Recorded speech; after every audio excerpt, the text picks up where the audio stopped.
Nerazzurri fans from all over the world, welcome to the Interglobe. Yes, for the pre-match of Inter-Psg.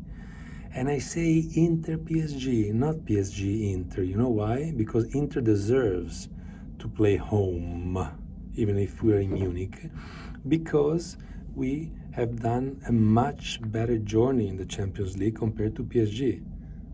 As simple as that. In the group phase, we performed much better. And that's why it's Inter-Psg. Not that it makes such a difference, but psychologically a little bit it does. And secondly, that's why I wouldn't use the third jersey, the yellow one, but our first, and let PSG change the shirt. I'm not sure why that happened. Anywho, it's my spiritual presence in the Allianz Arena that I hope will help Inter prevail. The picture you see, apart from being 20 years old, and it shows the difference, is from 2005, exactly 20 years ago. And I was in Allianz Arena visiting it, not during a game. I went to visit it with my friend Radek as a tourist, and it was great. We were amazed by the beauty of this stadium that could change colors. Back then, can you imagine? It was something unbelievable, pioneering. And we went even in the locker rooms to visit them. So knowing that I set foot in the locker room where the same Inter players will set their foot today is just, today and tomorrow is simply amazing. So I hope that my spiritual presence will help the team to win this Champions League. Apart from kidding, I tried my best to go. My brother almost got me a ticket, and I already checked the flights from Hong Kong to Munich, but unfortunately in the end the ticket didn't come up, and I wasn't very surprised because I know how tough it is to find tickets for this match. Only 18,000 tickets were devoted to the Inter fans, while 30,000 were kept by UEFA to make money and to milk the event, and the other 18,000 were given to PSG. So even the Curva Nord, the Inter core fans protested in Milan because of the distribution of the tickets, and so that's the reality of things. I'm gonna watch the match here at 3 in the morning on Sunday morning. It's going to be incredible. But let's have a look at a couple of points that I wanted to accentuate. One is that Inter in this Champions League was losing to an opponent for only 16 minutes. This, of course, is a flattering piece of data, but it's also a double-edged sword, right? Because what happens is that we are not that used in being down. And we have proven in Serie A that we are not very good in coming back once we get a goal. So the last example was Inter-Roma. We got a goal in the first 20th minute, and then we never recovered. So this basically is telling me that if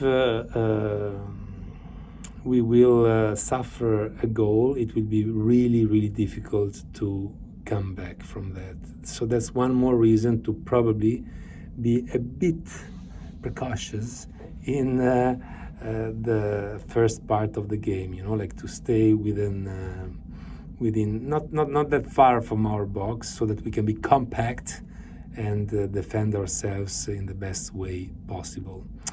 Second piece of data is that we have the oldest team in the Champions League, so it's experience against youth. And I count on the fact that many of the players we're going to see on the pitch tomorrow from the Inter side are at their last dance, their last chance to win. So I hope that will give them an extra lever to pull and to hang on to and to help them win.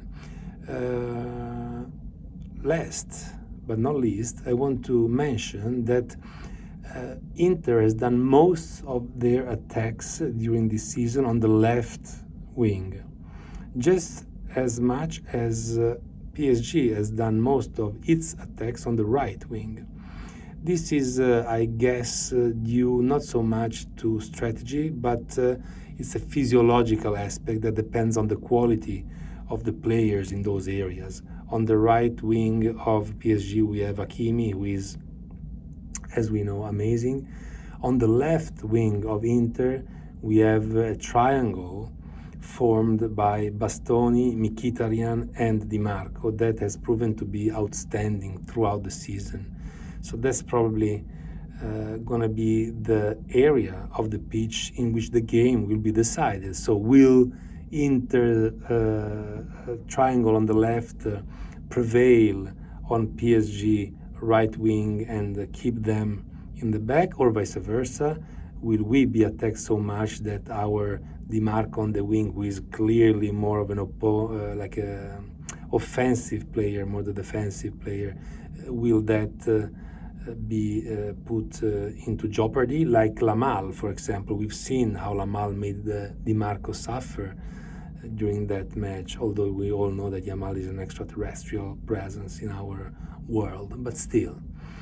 So let's see how it will go. In the end, I think that as always in these kind of games, more than the tactics, more than the physical presence, the mind and the heart will bring the game home.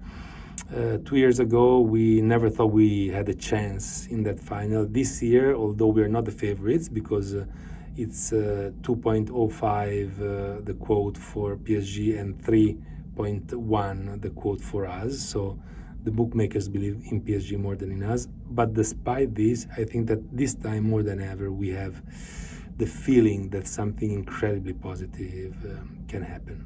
Let's see, our next video will tell us a lot about that. Depending on my humor, you will understand how the game went, if for any reason you were hiding under a stone and you didn't watch it. Anyway, that's it for today's video. Hope you enjoyed it. If you did, please punch the like button, leave a comment. Let's dialogue. Let's start a dialogue. Let's chat with each other. Why not? And subscribe. That's very important for me. I'm tense. I'm happy to see my team in the final. I'm glad this moment has come, especially because of the pressure building up after losing Coppa Italia, losing Serie A. So now we really are at the climax of the tension, and I hope everything will go well.